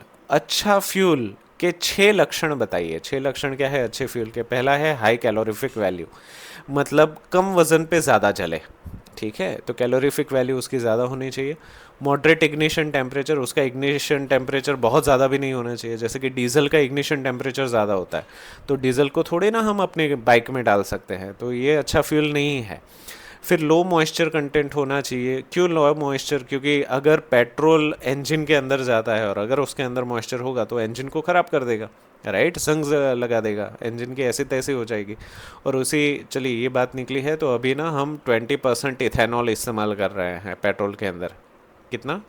20% ethanol. तो इथेनॉल को इस्तेमाल करना सही है या नहीं वो आप रिसर्च करिए, क्योंकि इथेनॉल के इस्तेमाल से इंजन जो है, हाँ, उसकी जो लाइफ है वो कम होती है. और वो क्यों कम होती है आप अभी समझ गए होंगे कि मैं किस चीज़ की बात कर रहा हूँ. चलिए, क्लीन कंबस्शन मतलब उसको जलाने के बाद जो धुआं बाहर निकल रहा है वो क्लीन होना चाहिए, ज़्यादा पॉल्यूटेंट नहीं बनाना चाहिए. Easy availability at low cost, आराम से मिल जाना चाहिए हर नुक्कड़ पे, हर नज़दीक की जगह पे, और उसका खर्चा भी कम होना चाहिए. Easy to handle and transport, उसको हैंडल करना ईजी होना चाहिए और उसको एक जगह से दूसरी जगह ले जाना भी आसान होना चाहिए, ज़्यादा रिस्की नहीं होना चाहिए. यही 6 पॉइंट है वो किसी भी फ्यूल को अच्छा फ्यूल बनाते हैं. और ये जब 6 पॉइंट पढ़े होंगे ना तब आपको ध्यान में ज़्यादातर पेट्रोल ही आया होगा, राइट, पर वो लो कॉस्ट नहीं है, वो अच्छा ही है, महंगा है. अगर कम कर देना खर्चा उसका तो हर कोई पीने लगेगा पेट्रोल. चलिए next, write a short note on a fossil fuel. Fossil fuel के ऊपर शॉर्ट नोट लिखिए. Fossil fuels are non renewable energy sources, ऐसे एनर्जी सोर्सेस है जो फिर से रिन्यू नहीं हो सकते, like coal, petroleum and natural gas. कोयला, पेट्रोलियम और कुदरती वायु, which are formed from the decomposition of ancient plants and animals over a million of years. और ये डिकम्पोजिशन की वजह से बने हैं एंशियंट, हमारे बहुत पुराने मिलियंस ऑफ ईयर्स पुराने पेड़ पौधे और जानवर ज़मीन के अंदर दब गए ना, उसकी वजह से ये फॉसिल बने हैं। They are primary energy source use to generate electricity, power vehicles and heat homes. इन चीज़ों का इस्तेमाल हम बिजली बनाने के लिए, पावर व्हीकल को पावर देने के लिए और घर पे गर्मी प्रोड्यूस करने के लिए भी करते हैं। While they have supported industrial growth, their extraction and combustion cause significant environmental damage। क्योंकि इनको घर के अलावा इंडस्ट्री में भी इस्तेमाल करने लगे हम, तो उसकी वजह से बहुत ही ज़्यादा पर्यावरण को नुकसान होने लगा। Burning fossil fuel releases green house gases. Fossil fuel को जलाने की वजह से ग्रीन हाउस गैसेस यानी कि कार्बन डाइऑक्साइड हो गया, मीथेन हो गया, ये सारी चीज़ें प्रोड्यूस होती है जो पर्यावरण के अंदर गर्मी को बढ़ाती है। इसीलिए इसको ग्रीन हाउस गैसेस कहा जाता है, हीट बढ़ाने के लिए, which are major contributors to global warming. और इसी वजह से ग्लोबल वार्मिंग, ग्लोबल यानी कि पृथ्वी और वार्म यानी कि गर्म होना, पूरी पृथ्वी जब गर्म होती है तब हमारे पास जो पोल्स के ऊपर बर्फ़ है वो पिघलने लगती है, उसके पिघलने की वजह से समंदर के अंदर लेवल बढ़ने लगता है और समुद्र के आसपास रहने वाले शहर जो है वो पानी के अंदर जाने लगते हैं। इस चीज़ को हम ग्लोबल वार्मिंग कहते हैं। देयर रिजर्व्स आर फाइनाइट, उनकी जो क्वांटिटी है वो काफ़ी फाइनाइट है, इनफाइनाइट नहीं है, जल्द ही ख़त्म हो जाएगी। Being depleted much faster than they can be replenish, उनको बनाने में जितना ज़्यादा वक्त लगता है इस्तेमाल करने में उतना ही कम वक्त लगता है। Which is driving the global shift towards the renewable energy sources. और इसी चीज़ की वजह से हर कोई रिन्यूएबल एनर्जी सोर्स यानी कि सूरज हो गया, हवा हो गई, पानी हो गया, जियोथर्मल एनर्जी हो गई, उसके ऊपर अभी हम धीरे धीरे स्विच कर रहे हैं। चलिए next, draw and label the diagram. Diagram draw करिए और लेबल करिए। ये है human sperm, acrosome, nucleus, centrioles, mitochondria, mid base and head. इस चीज़ को बनाना काफ़ी सिंपल है। Next, male reproductive organ, sperm, penis, testis, main चीज़ें ही दिखानी है आपके स्टैंडर्ड के हिसाब से, तो आपको ज़्यादा टेंशन लेने की ज़रूरत नहीं है। बट हाँ, फिगर आपको प्रैक्टिस करनी चाहिए। हाँ, 100% एक्यूरेसी भले ही ना हो, बट कम से कम 80% एक्यूरेसी तो मिलनी चाहिए। आप 100% अच्छी फिगर ना बना सकते हो, मानते हैं हम आर्टिस्ट नहीं हैं, बट 80% तो समझ में आना चाहिए ना कि ये बनाया क्या है। चलिए नेक्स्ट, फीमेल रिप्रोडक्टिव ऑर्गन्स में भी मेन चीज़ें ही दिखानी है, तो आई होप फिगर में किसी के मार्क नहीं कटेंगे। चलिए next, answer in short, why should we conserve biodiversity. Biodiversity बचाने से हमारा क्या फ़ायदा। टू मेंटेन इकोलॉजिकल बैलेंस, हमें इकोलॉजिकल बैलेंस बनाए रखने के लिए इनको बायोडाइवर्सिटी मतलब जिंदा चीज़ों में विविधता, ठीक है, जैवीय विविधता, इस चीज़ को होना चाहिए। एंश्योर इकोसिस्टम स्टेबिलिटी, अगर सारी चीज़ें जिंदा रहेगी तो हमारे लिए फ़ायदा है, हर कुछ बैलेंस में रहेगा। Preserve the variety of species that provide humans with a vital resources such as food, medicine and clean air and water. अगर सारी ही चीज़ें जिंदा रहती है तो हमारे लिए ये अच्छा है, अच्छा खाना मिलेगा, अच्छी दवाई मिलेगी, साफ़ हवा मिलेगी, साफ़ पानी मिलेगा, ठीक है। इंसान को छोड़ के हर चीज़ पर्यावरण को ठीक करती है। इंसान ही एक निकम्मा जानवर ऐसा है जो हम पर्यावरण को ख़राब करते हैं और उम्मीद ये रखते हैं कि दूसरे जानवर उसको ठीक करेंगे। चलिए, write two consequences of deforestation, जंगल को काटने के 2 परिणाम बताइए। कॉन्सिक्वेंसेस का मतलब होता है परिणाम। हैबिटेंट्स लॉस एंड एक्सटेंशन, पेड़ पौधों को काटने की वजह से वहाँ पे जो जिंदा रहने वाले जीव है वो धीरे धीरे एक्सटिंक्ट यानी कि ख़त्म हो जाएंगे। क्लाइमेट चेंज होता जाएगा, गर्मी ज़्यादा लगेगी, बरसात कभी भी आ जाएगी, ठंडी कभी भी बहुत ज़्यादा हो जाएगी, तो ये हमारे लिए ही नुकसान है। बाकी सारी चीज़ें आप पढ़ लीजिए, छोटी छोटी हैं। Write two advantages of reforestation. Reforestation यहाँ पे देखिए, री यानी कि फिर से और डी यानी कि उखाड़ना, ठीक है। जंगलों को डिफॉरेस्टेशन, जंगलों को उखाड़ देना, रिफॉरेस्टेशन जंगलों को वापस से लगाना। तो इसके क्या एडवांटेजेस है, तो combating climate change, climate change के सामने हम लड़ सकते हैं। प्रिवेंटिंग सॉइल इरोजन, और मिट्टी जो धुल जाती थी बिना पेड़ पौधों की वजह से उसको हम ठीक कर सकते हैं। चलिए next, answer in short, write the name of 4 animals that are in danger of getting extinct. ऐसे 4 जानवरों के नाम बताइए जो खतरे में हैं और ख़त्म होने की कगार पे हैं, वापस अभी वो नहीं आ सकते। टाइगर, जवान राइनोसोरस, अफ्रीकन फॉरेस्ट एलिफेंट और माउंटेन गोरिल्ला, ये चारों ही काफ़ी खतरे में हैं। अगर कुछ किया नहीं गया तो ये आपको देखने को नहीं मिलेंगे। टाइगर के लिए तो हम काफ़ी सारी चीज़ें कर रहे हैं, इन 3 चीज़ों के लिए भी करना ज़रूरी है। How deforestation lead to the reduced rainfall, deforestation की वजह से बारिश क्यों कम हो रही है। Tree plays a key role in a water cycle through transpiration where they release water to vapour to into the atmosphere. जितने भी पेड़ पौधे हैं वो ट्रांसपिरेशन यानी कि to lose water to get water, ठीक है, पानी को छोड़ना ताकि पानी ले पाए। अभी कोई भी पेड़ पौधे जो है ना वो सक्शन के ऊपर काम करते हैं, जैसे कि तेज़ हवाएं जो पत्तों के नीचे से जाती है ना, उसकी वजह से ना वहाँ पे वैक्यूम क्रिएट होता है। तो वो क्या करते हैं, पेड़ पौधे जानबूझ के पानी छोड़ते हैं ताकि नीचे से पानी खींच पाए। इस चीज़ को ही ट्रांसपिरेशन कहा जाता है। When the forest are cut down, जब भी हम पेड़ पौधे काट देते हैं तो मॉइस्चर जो है वो कम रिलीज होता है, विच रिड्यूसेस क्लाउड फॉर्मेशन, जिसकी वजह से पेड़ पौधे बनना कम हो जाते हैं। पेड़ पौधे बनने के लिए मॉइस्चर और धूल दोनों की ज़रूरत होती है। Decrease rainfall in that area often resulting in dryer climates and droughts. अगर इस चीज़ को ठीक नहीं करते तो सूखापन आ जाएगा आसपास के एरिया में, और सूखा भी पड़ेगा, मतलब बिना पानी के ज़िंदा रहना पड़ेगा। वो एक था ना 56 दुकाड़, मतलब 56 साल तक बारिश नहीं हुई थी। ये सारी चीज़ें भी हो सकती है पेड़ पौधों को काटने की वजह से। Does soil erosion effect the fertility of soil, क्या सॉइल इरोजन जो है, मिट्टी का धुल जाना जो है, वो मिट्टी की फर्टिलिटी को अफेक्ट करता है। इफ़ यस, अगर हाँ तो कैसे। यस, ये करता ही है। नेगेटिवली करता है क्योंकि फर्टिलिटी ऑफ सॉइल कम होती है। It removes the nutrient rich top soil. आप मिट्टी देखेंगे ना तो मिट्टी का ऊपरी भाग ही न्यूट्रिएंट रिच होता है, नीचे तो कंकड़ पत्थर ही होते हैं, तो ऊपर वाला भाग ही धुल जाता है। इरोजन मतलब पानी के साथ बह जाना। And contain most of the organic matter essential for plant growth, और जिसके अंदर यही सारी चीज़ें होती है जो पेड़ पौधों को उगा सके, वही धुल के बह जाती है। This exposes the harder less fertile सब सॉइल बीनीथ, और उसी की वजह से वो कंकड़ पत्थर वाली कम फर्टिलिटी वाली मिट्टी बाहर आ जाती है, making it much more difficult for a new plants to grow, और इसी की वजह से नए पेड़ पौधे नहीं उग पाते। चलिए, right answers in detail, detail के अंदर आंसर्स दीजिए। Right 6 uses of microbe, microbe के 6 इस्तेमाल। सबसे पहला फूड प्रोडक्शन के लिए माइक्रोब का इस्तेमाल होता है। एनवायरमेंटल क्लीनिंग के लिए माइक्रोब का इस्तेमाल होता है। दवाइयाँ बनाने के लिए, एग्रीकल्चरल सॉइल फर्टिलिटी के लिए, सीवेज ट्रीटमेंट गंदे पानी को साफ करने के लिए, और इंडस्ट्रियल प्रोडक्ट को बनाने के लिए इसका इस्तेमाल करते हैं। इन सारी चीज़ों को एक बार पढ़ लीजिए, आराम से पॉज करके एक बार लिख लीजिए तो ज़्यादा बेहतर होगा।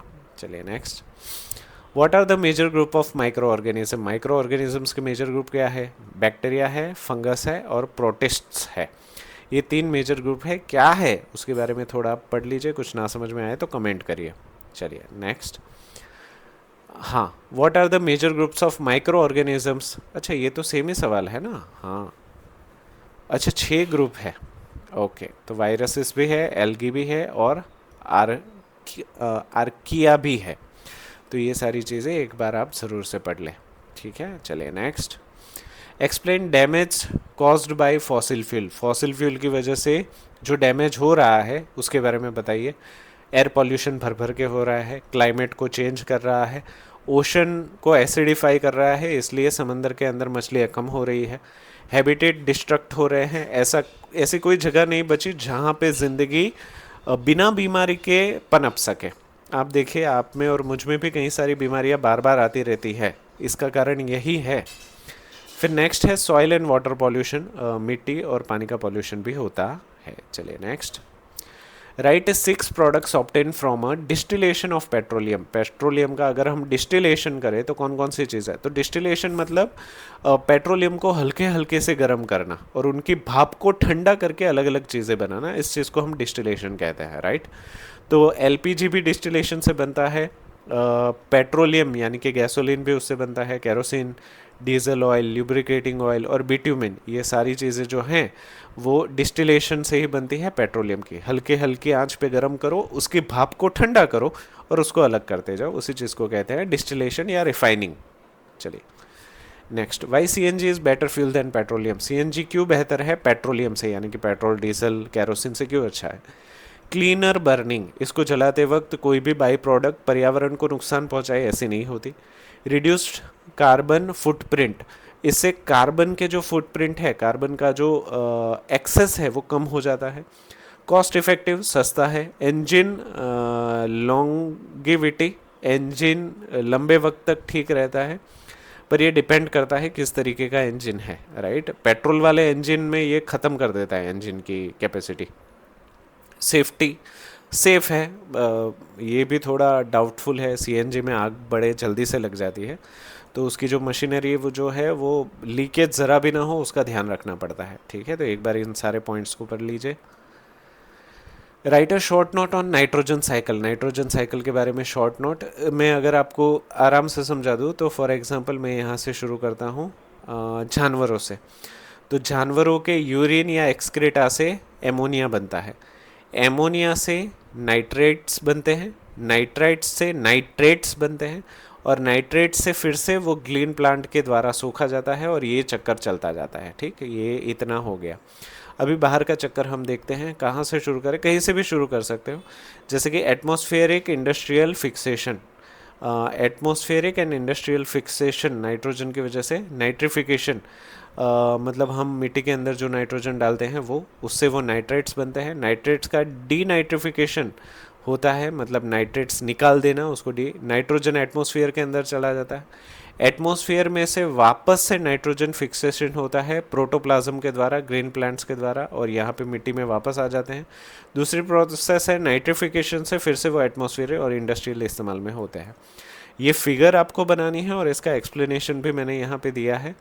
नाइट्रोजन फिक्सेशन क्या है, नाइट्रिफिकेशन क्या है, एसिमिलेशन क्या है, एमोनिफिकेशन क्या है, डीनाइट्रिफिकेशन क्या है, इस चीज़ को आराम से पढ़ लीजिए, मुझे लगता है समझ में आ जाएगा, मैंने लिखा ही वैसे है, ठीक है।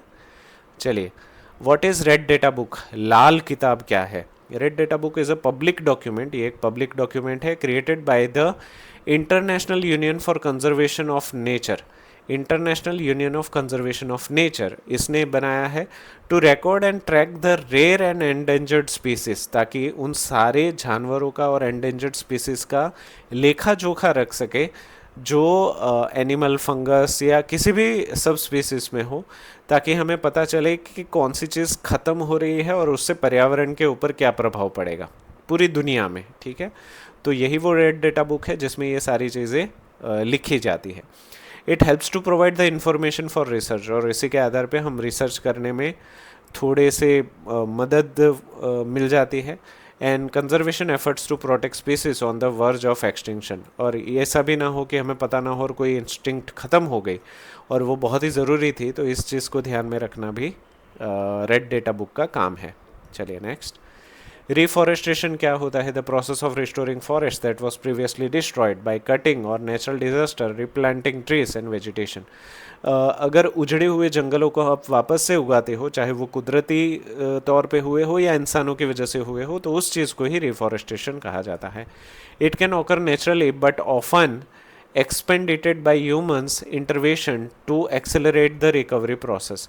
ये वैसे तो कुदरती ही होता है, बट कभी कभी अगर इसको तेज़ करना है तो इंसान की ज़रूरत लगती है। व्हाट इज सेंचुरी, सेंचुरी क्या होती है, a protected area and land where animals can live safely in their natural environment, अपने कुदरती पर्यावरण में जानवर आराम से सुकून से रह सके, ऐसी जगह को सेंचुरी कहा जाता है।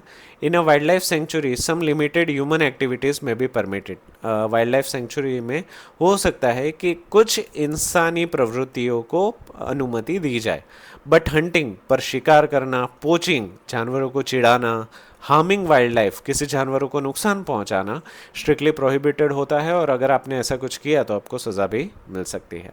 Next, what is national park, national park क्या होता है, a protected area designed bye the national government that is reserved for the conservation of wild life and the natural environment, ऐसी जगह जिसको गवर्नमेंट ने सिर्फ और सिर्फ जानवरों के लिए और पेड़ पौधों के लिए सिक्योर किया है, ऐसी जगह को नेशनल पार्क कहते हैं। It is highly restricted area, ये वो जगह है जहाँ पे इंसान को जाना ही नहीं है। वेर एक्टिविटीज़ लाइक ग्रेजिंग, आपको अपने जानवरों को खाना खिलाने के लिए, कल्टीवेशन खेतीबाड़ी करने के लिए जनरली नॉट परमिटेड, आपको परमिशन नहीं मिलेगी वहाँ पे ऐसा कुछ भी करने के लिए। Allowing wildlife to use habitat and natural resources freely, ताकि जानवर जो है वो अपने कुदरती पर्यावरण को एंजॉय कर सके और ज़िंदा रह सके। चलिए next, what are causes and consequences of deforestation, deforestation के क्या क्या परिणाम, कॉन्सिक्वेंसेस यानी कि परिणाम हो सकते हैं। तो यहाँ पे मैन मेड कॉजेस है, आप एक बार पढ़ लीजिए, जिसमें है कॉमर्शियल क्रॉप्स है, कैटल रेंचिंग है, सब्सिस्टेंस फार्मिंग है, लॉजिंग है, अर्बनाइजेशन है, फिर माइनिंग है, ये सारी चीज़ें हैं, आप एक बार पढ़ लीजिए। बहुत ही सिंपल है इसलिए इसको मैं नहीं समझा रहा। फिर दूसरे है नेचुरल कॉजेस, कुदरती कॉजेस क्या है जिसकी वजह से डिफॉरेस्टेशन होता है, उसको भी आप एक बार पढ़ लीजिए तो आपको आइडिया आ जाएगा। इसमें से मार्क्स के हिसाब से आपको लिखना है, सारी चीज़ें नहीं लिखनी है। चलिए next, what are the causes and consequences of deforestation. हाँ, क्लाइमेट चेंज, सेम चीज़, पहला ही सवाल है, 3 स्लाइड इसकी है, अरे 4 है, ठीक है। तो अलग अलग पॉइंट्स के हिसाब से आप लिखना, मुझे लगता है ये ज़्यादा ले लिया है, बट आपको पर्टिकुलर पॉइंट ही लिखने हैं, ठीक है। यहाँ पे कॉन्सिक्वेंसेस ऑफ डिफॉरेस्टेशन है पर अलग अलग कारण की वजह से है, कौन सा कारण आपको पूछते हैं उसके आधार पे आप लिख सकते हैं, ठीक है। चलिए next, explain project tiger. Project tiger क्या है समझाइए। टाइगर जिंदा है वाला टाइगर नहीं, अपने वाला टाइगर, हाँ ओरिजिनल, हाँ, national animal of India. Project tiger initiated by the Indian government in 1973, भारतीय सरकार के द्वारा इस प्रोजेक्ट को 1973 के अंदर लागू किया गया था। It is significant conservation effort focused on protecting the Bengal tiger and it is environment. ये उस वजह से था ताकि हम शेर को, पर्टिकुलरली बंगाल शेर को हम बचा सके और उनके लिए ठीक पर्यावरण रख पाए। Launch at a Jim Corbett national park, जिसको जिम कॉर्बेट नेशनल पार्क पे लॉन्च किया गया था। The project aim to counter the decline in the tiger population. इसकी चिंता ये थी कि शेरों की संख्या जो कम हो रही थी उसको हम ठीक कर सके, due to issues like poaching, परेशान करना, हैबिटेट डिस्ट्रक्शन, वो जहाँ पे रहते हैं उस जगह को तहस नहस कर देना, एंड ह्यूमन कॉन्फ्लिक्ट, और इंसान और जानवर जब आमने सामने आ जाते हैं वो कॉन्फ्लिक्ट ना हो उसका ध्यान रखना। इट इज़ की objectives include maintaining a healthy tiger population. इसका मेन उद्देश्य ये भी था कि जानवरों की और हेल्दी जानवरों की पॉपुलेशन बनाए सके। Preserving habitats and supporting ecosystem, ecosystem को भी बचा सके और हैबिटेट को भी प्रिजर्व कर सके। Reducing poaching and human tiger conflict, परेशान करने को कम कर सके और इंसान और जानवर जो आमने सामने आ जाते थे उनको भी कम कर सके। Safeguarding the important biological areas, और बायोलॉजिकल एरियाज को भी हम सेफ गार्ड कर पाए। The project is overseen by the national tiger conservation authority. इसका ध्यान रखने के लिए जो कमेटी है वो है NTCA, ठीक है, national tiger conservation authority, established in 2005। ये देखो कितने साल बाद, 27 और 5, 32 साल बाद कमेटी बनाई। 32 साल तक शेरों की कैसी दशा हुई होगी सोचिए। एंड क्लाइमेट चेंज, और इसके अलावा क्लाइमेट चेंज का भी वो ध्यान रखेगी। Strategies involve designing core and buffer zones in reserves, implementing anti poaching measures and relocating villages from core areas. अगर वहाँ पे कोई गांव बसा है, पोचिंग हो रही है, बफर जोन्स है, डरावनी जगह है, तो उसको रीलोकेट करना through the methods like camera traps and the all India tiger estimation. Camera trap भी लगाए गए, कौन सा शेर कहाँ पे जा रहा है, या फिर कौन से शेर, कोई शेर क्यों मर गया, उसके दांत किसने निकाल दिए, उसके पंजे किसने निकाल दिए। तो ये सारी सेटअप जो है वो NTCA ने किया। Project tiger has contributed to an increase in India's tiger population, और इसी की वजह से भारत के अंदर शेर बढ़ गए हैं। India is now host largest proportion of the world's wild tiger, और हम भारत के जो लोग हैं उन्होंने ये कर दिखाया है और पूरी दुनिया में सबसे ज़्यादा शेर हमारे पास है। And the project is recognised globally as a successful conservation of model. और ये जो है वो पूरी दुनिया में सक्सेसफुल कंजर्वेशन मॉडल हुआ, तो ये काफ़ी अच्छी चीज़ है। The initiative also aids the conservation of other species. और अगर अभी इनका ये मानना है कि शेरों का काम तो हो गया, अभी दूसरे जानवरों को भी इसी तरीके से हम कंजर्व यानी कि बचाएंगे। What is flora and fauna? Flora और fauna क्या है? Flora is the collective term for all plant life present in a specific geographical area और period. फ्लोरा एक कलेक्टिव टर्म है उन सारे पौधों के लिए जो एक पर्टिकुलर जियोग्राफी के ऊपर या एरिया के ऊपर पाए जाते हैं किसी नियमित पीरियड के ऊपर। The terms its origin is Latin for goddess of the flower. और इसका जो मतलब जो है फ्लोरा का, वो लैटिन से आया है जिसका मतलब होता है फूलों की देवी। ठीक है, गॉडेस यानी कि देवी और फ्लावर यानी कि फूल, तो फूलों की देवी को फ्लोरा कहा जाता है। तो ये एक कलेक्टिव टर्म है। की कैरेक्टरिस्टिक्स, इसके मेन लक्षण क्या है?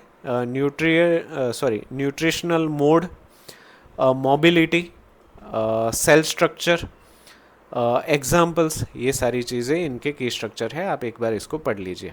चलिए नेक्स्ट, उसी तरीके से fauna. Fauna refers to the all animal life found in a particular region. यहाँ पे जानवरों की बात, वहाँ पे पेड़ पौधों की बात, फल फूल की बात, यहाँ पे जानवरों की बात। एनवायरमेंट और पीडियस सेम चीज़, बट पेड़ पौधों की जगह पे जानवर। The term derives from a Roman goddess of fertility. यहाँ पे रोमन, वहाँ पे लैटिन, यहाँ पे रोमन। फौना और फॉन्स मीन्स फॉरेस्ट स्पिरिट्स। ठीक है, जंगल की आत्माओं को या जंगल की आत्मा को फौना कहते हैं। ठीक है, जंगल की आत्मा को क्या कहते हैं? फौना। कौन सा वर्ड है? रोमन का वर्ड है। ठीक है, इसके भी की कैरेक्टरिस्टिक सेम टू सेम ही है, पर ये आपको एक बार देख लेना चाहिए, अच्छी चीज़ है। चलिए next, answer in detail, how can you contribute to maintenance of green wealth of your locality. आप अपने आसपास ग्रीन वेल्थ को कैसे बचा सकते हैं? तो प्लांट एंड नर्चर ट्रीज, पौधों को और पेड़ों को नर्चर करिए। Care for existing green space, जो ग्रीन चीज़ें हैं उसकी केयर रखिए, उसको बिगाड़िए मत। Practice 3 hours, reduce, reuse and recycle. कचरा कम करे, चीज़ों को बार बार इस्तेमाल इस्तेमाल करें एक ही चीज़ को, और रिसाइकल करें, उसको फिर से बनाएं। फिर है कंजर्व वाटर, पानी को बचाइए। तो आप अपने आसपास जो है ग्रीन वेल्थ, जो है ग्रीन मतलब हरी, और है वेल्थ का मतलब होता है क्या होता है वेल्थ का मतलब? वेल्थ का मतलब नहीं होता वो, अमीरी शायद, हाँ।